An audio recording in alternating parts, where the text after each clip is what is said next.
There's the art and the science, and there's the East and the West. And very often, most people think of it, they are opposite of each other, or they will be coming against each other. And my message is there is a way that you can actually bring those together.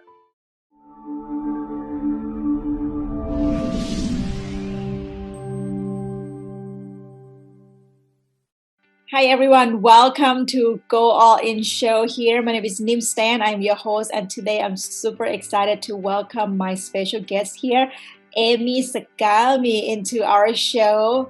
Thank you so much, Amy, for being here. I'm so excited to finally get to talk to you here, Nim. Well, Amy, you've done pretty amazing job. You were an engineer, right?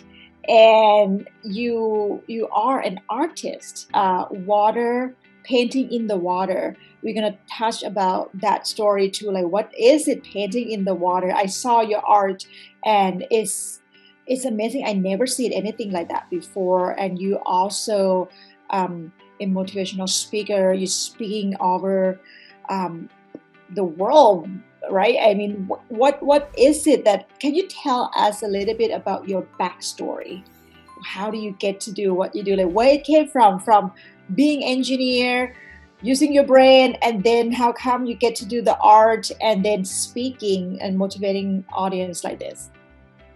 Well, if I may, most people say, well, Asian, right? You're smart and you major in engineering. But actually, where I came from, like the iPod, iPad, and iPhone, I was making China. You made in China. Making China. And back then, some families still believe that girls are not worth the price of rice. And I decided that I want to do something with my life. I came over to the United States to study. And back then, I speak math much better than English. And that's what led me to engineering. Wow. Okay, so you came here, did not speak English very much. What type of engineer that you do? It's mechanical engineer. And the reason I chose that, because I didn't even know how many kinds of engineers there were. But the dean of the engineering school at the time, he said, Amy, if you pick mechanical engineering, it's the core, it's the classical training, out of which you can spring into other forms of engineering. Wow. I'm in. So whether it's civil, chemical, whether it's computer science, material science, and all of these engineering forms are coming from the stem of mechanical, which is the classical basic training. Were you an engineer before you do the painting in the water, or happened after that? Yeah. So I went through my training. I did my my thesis, my research, my corporate job, did all of that. And it just doesn't feel like fulfilling. It's like there's something is missing. Then I realized, and you probably could relate to this, it's as if I have one of my arms tied behind my back for all those years. I was just studying math and doing very logical, very, very analytical. And the other part of me, the creative side, the intuitive, the playful, it was all missing. So I went out and searched for my heritage and searched for something else, and came up on this ancient Japanese art. It's called Sumi Nagashi. Sumi Nagashi. And Sumi is the flowing ink, and Nagashi means flowing. That you're supposed to put the ink in the water and do nothing, just let it flow. You know, the Asian philosophy, just like go with the flow, don't make any trouble. But that wasn't enough for me. I realized that I can apply all the study and training from the laboratories, from the wind tunnel, from the water channel, from applying the physics and the equation into this. Wow. That's how I can create the type of work that I do. Wow. And then I just feel like your life has been planned to bring the message out today, you know. So from engineering to painting, and now speaking, right? So tell us more a little bit of how do you get to speak and to teach on stage? So there's the art and the science, and there's the East and the West. And very often, most people think of it, they are opposite of each other, or they will be coming against each other. And my message is there is a way that you can actually bring those together. As if like in Chinese, the Kung Fu, we have this gesture, is that putting it together. And sometimes it is the art as the core and the science on the top, and sometimes it's the other way around. And life is the balance continuously about the art and the science. It's the opposite comes together. So that's what I teach on the stage. If you would, that's what I share with my audience and my clients. And it's very interesting because I heard this story before when you were, I'm going to have you tell my audience, our audience about it, like when you were hanging upside down, because the theme for our interview today is how can we not to get in our way, because you, Amy, you are such a great example, a living legend about how can you really not get in your way. You know that, the science or engineer had been something that you want to achieve, but then there's something else that you haven't done, and your heart said painting, and you went back to your heritage and learned those ancient art.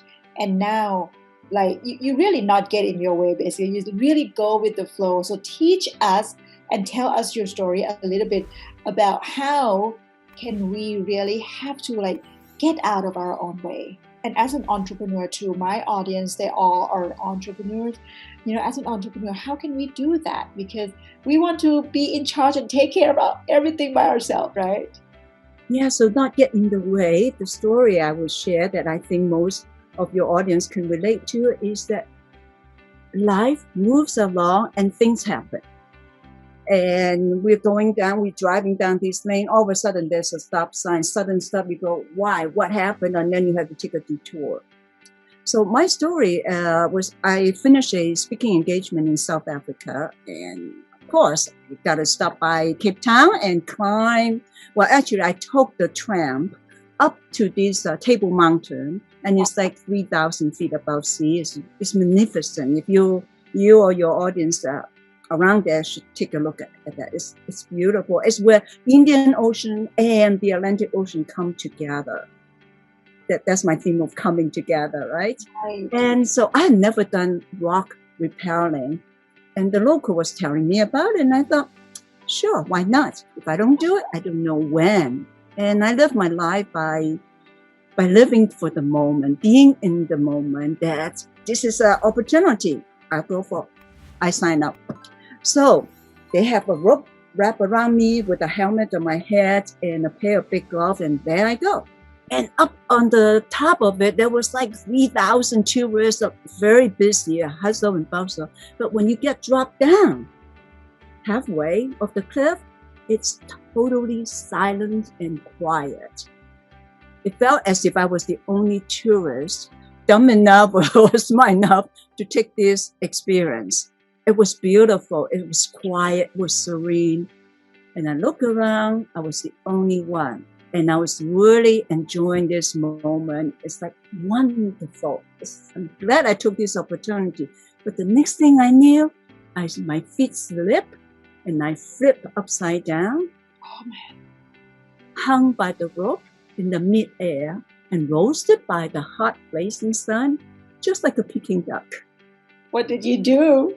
The first reaction, oh dear, don't let me die. Don't drop me. I'll drop, grudges. I drop my ex-husband. I drop everything, but don't drop me, please. And once I kind of get reoriented, it's like, oh my God, I need to move. I need to shake the rope. I need to tell the people up there, up on the cliff, because there's a team, we belay and you don't just go down by yourself. And it's like, I got to let them know that I'm in trouble. They should send somebody down here and help me get myself back up. But then I realized that's where the physics training comes in. He said, if the more I struggle, the more I move, the longer the rope will swing, get more energy and keep going. And he said, no, what I need is to stay still, be in one with the rope, get out of the way. Right. And I literally just hang in there. Eventually, the rope came to a stop. And that's when my feet can get on the ground, on the cliff again, and pull myself right side up. I want to ask some stupid question, but I know no question is stupid. Like, how long were you there? It's probably feel like very long, but it's probably not too long. Gosh, I wish I could tell you. Yeah. The first thing I want after I came to it is like, I want to take a selfie, but those people were smart enough. They had me left the cell phone up on the cliff. They said no cell phone for safety. And so it felt long, but in reality, it couldn't be that long. Because by the time I got myself back up, right side up, and went down to the landing, nobody said anything. I said, did you guys know that I've got flipped upside down? I almost died. And what do they say? They don't even know? They don't even realize. No way. So that goes to say that a lot of things are happening in our heads. When we are in the midst of the chaos, when we're in the midst of the tragedy, of the major event, it felt like it's really long, but in reality, it's not that long. So everything is relative. Well, listen, everyone, this is great. So, Amy, how do you apply your life story when you were hanging upside down 3,000 feet, and then with not to get out of our own way? How can you apply that in your life right now? So this actually is something that I have been practiced. So when things happen and we get a reaction to it, we know what to do, or we call it intuition. It's actually all the past, all the experience that we have is always with us. Our cell body may be shredded, our skin, our hair may be shredded, may be changed, but that experience, that wisdom, that knowledge is always in here. So I would say that in that moment of crisis, I do have that feeling of I will get out of here. I will be fine. I didn't have exact strategy because I did try to, I think I should move. I should let them know. I should let people know. I shouldn't be here all by myself. That's like I say. Then I realized, oh wait, there are ways I can do this. So it's almost like with the entrepreneurs or a lot of solo practitioners, it's like, I'll do it all by myself. In reality, I wasn't by myself. I had the team upstairs, up on the cliff, and something happened because I have the rope and everything. I trust they would know, and they have done this long enough. They have the experience. I wish they had given me the forewarning, but if they did, I probably wouldn't have gone down. So sometimes we are alone. We felt alone. Sometimes, I said we are not. Right. And if we look around, we have so many tools that we've been collecting throughout our life. Like being engineer probably really help give you that idea of not to move too much, right? But also you really, I love when you say, like be still, just like quiet your mind enough that you can figure out what you can do next. Because a lot of time we just want to react instead of pause and think and breathe and respond after that. Wow. Amy. You are a good teacher, Nim. Well, I learned from you. I learned from you. That story I probably would never forget. Is teach all of us so many things that we can apply to our life. And come back to painting in the water, painting on water, sorry, and not to get in our own way. I feel like it's connecting. Can you share with us how can we live with the flow as we facing our fears and depressed each day? So what is fear? What does the fear do to us? Fear kept you from moving forward. Sometimes you even want to retreat, right? You're frightened, you want to go back. And quite often I felt that a lot of people, fear stopped them from acting, from doing something. And if your audience could start visualize, just like when you turn on the faucet, the water is flowing. You have a chance to go by the nature, watch the sea, the ocean, the river flowing. Everything in life flows. Just like our conversation flows. Business is all about flow, about having the clients coming in, exchange for service and product. It is a flow. And if your audience would keep that in mind, that by moving forward, going with the stream, downstream, you are moving forward. You will leave fear behind. So if you stay, fear would almost like capturing you, right? But if you would just shred it, just take a step forward, and then the next step and next step, fear would be leaving behind. Wow, that's such a great answer, Amy. So if we just go with the flow and live in it, then the fear will be behind. I remember that. Thank you so much. Well, Amy, how can we reach out to you if we want to learn more about your work, painting on water, your next speaking event coming up, or how can we find out more information? So the easiest website to remember would be paintingonwater.com. Okay. Paintingonwater.com. Otherwise, it's by my artist name is Segami. And Segami is image spelled backward. That's how I do my work, is reverse of the image. So it's Segami. So wow.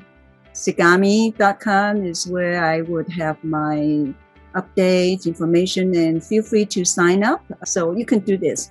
Yes.segami.com. Yes.segami.com is where you could you or your audience could sign up to get the news update, as well as have a present surprise digital print of the painting on water, like a screensaver. Oh, so that's so wonderful for your audience. That's wonderful, Amy. Thank you so much for offering that and being in our show today. Thank you for supporting us and share how can we basically live our life to the fullest potential. And thank you, and I hope to have you back on our show again next time. Thank you so much, Nim, and keep up with the great work you've been doing. I'm a big fan of yours too. I'm a big fan of you. Love you. Thank you so much, Amy. Thank you.